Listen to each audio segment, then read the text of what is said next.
হালকা ঝড় ও শিলাবৃষ্টি বেশ কিছু জেলায়, বজ্রবিদ্যুৎ সহ হালকা থেকে মাঝারি বৃষ্টি এই জেলাগুলিতে, যার রঙের উৎসবকে কিছুটা ম্লান করতে পারে।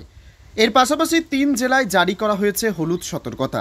প্রতি বছর গরমের প্রকোপ যেন বেড়েই চলেছে। ভ্যাপসা গরমে জেরবার পশ্চিমবঙ্গের মানুষজন। সময়ের আগে আবহাওয়ার এই অস্বাভাবিক পরিবর্তনে কপালে চিন্তার ভাঁজ পড়েছে পরিবেশবিদ থেকে শুরু করে আবহাওয়াবিদ থেকে সাধারণ মানুষের মধ্যে। এমনকি আবহাওয়ার এই অস্বাভাবিক পরিবর্তনে মানুষের মধ্যে শরীর খারাপের প্রবণতাও বৃদ্ধি পেয়েছে গত কয়েক বছরে। অন্যদিকে দক্ষিণবঙ্গে শুষ্ক আবহাওয়ার সঙ্গে তাপমাত্রা বাড়বে, যা আগামী দিনগুলিতে দাবদাহের পরিস্থিতি তৈরি করতে পারে।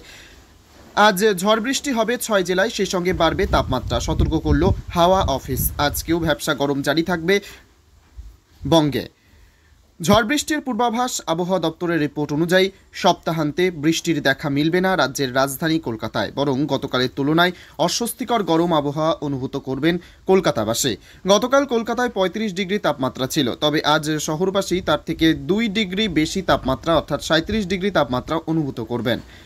সকাল থেকে আংশিক মেঘলা আকাশ থাকলেও বেলা বাড়ার সাথে সাথে তাপমাত্রাও বাড়বে। আজ বাতাসে আর্দ্রতার পরিমাণ থাকবে 56%, তবে রাতের দিকে বেড়ে তা 75%-এ পৌঁছে যাবে। তবে বেলা বাড়ার সাথে সাথে কমতে থাকবে তাপমাত্রা। আজ শহরে সর্বোচ্চ 37 ডিগ্রি এবং সর্বনিম্ন 27 ডিগ্রি তাপমাত্রা পরিলক্ষিত হবে।